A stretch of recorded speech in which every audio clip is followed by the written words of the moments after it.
Good afternoon, everyone, and welcome back to my True Crime Conspiracy series. Today we have an absolutely bombshell case I think you'll all find very intriguing.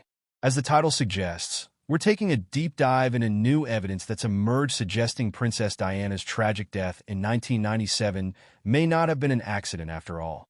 For over 20 years now, we've accepted the official narrative that Diana's driver was intoxicated and speeding when he lost control of their vehicle in the Pont tunnel in Paris. But what if I told you new proof has arisen that directly contradicts that story and points to a far more sinister truth? That powerful forces within the royal establishment actively conspired to end Diana's life that night. Now, before we go any further, I want to make clear that these are still just theories and allegations at this stage. However, the evidence presented is certainly compelling enough to demand a fresh investigation, I believe. And several independent experts who've analyzed all available documentation seem convinced a cover-up was perpetrated to disguise murder as manslaughter. So how did this bombshell discovery come to light?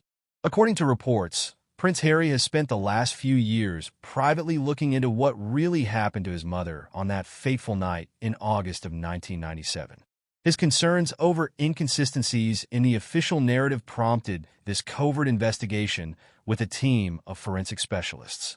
And what Harry has since uncovered is truly jaw-dropping.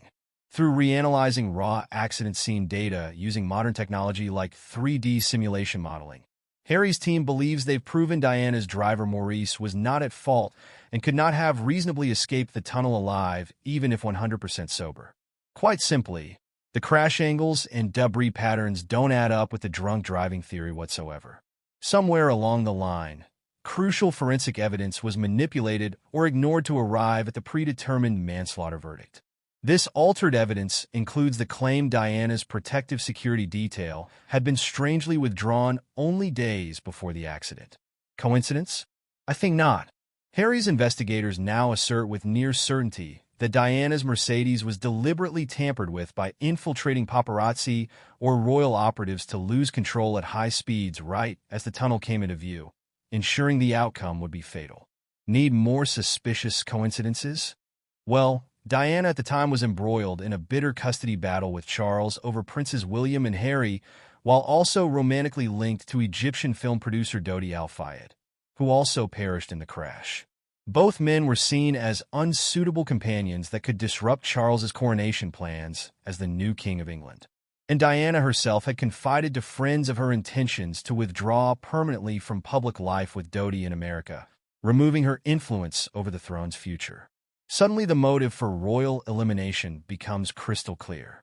By staging a tragic accident at the hands of an evil photographer, the monarchy's PR problem was solved neat and clean while avoiding messy divorce proceedings or a potential tell-all book deal down the line. The path was paved for Charles as intended king. Those were the cold, calculated gambles made that ended Diana's young life and Harry's innocence regarding his mother's death. Shocked to the core yet? Well, Prince Harry's discovery of this evidence seems to have directly led him to dramatically cut ties with his brother and father earlier this year, seeing them now in an entirely different suspicious light. Some speculate Harry has even confronted William and Charles directly with his intel and received deflection and denial in return. Either way, he and his wife Meghan watched their royal protections pulled as silent punishment for threatening to expose these truths that undermine the crown's legacy. At this stage, all we can say for certain is Harry appears utterly convinced his beloved mother was murdered for political expediency by callous forces within the palace. And if anyone has the guts to take on the firm, it's Princess Diana's rebel son. What'll happen if he does decide to go public? Will the monarchy ever fully regain legitimacy after such a damning revelation? And what does this say about the inner darkness that dwells within royal ranks even today? Plenty of thought-provoking questions indeed for this bombshell theory. Let me know your own analysis in the comments. Do you find Harry's investigation compelling and credible given all the strange inconsistencies surrounding Diana's death? Or are you still not quite ready to abandon the official 1997 narrative just yet? As always, your speculation fuels further discovery into this ongoing saga. Be sure to like and follow for ongoing updates as more dirt on this royal conspiracy presumably continues emerging from old diaries and secret documents.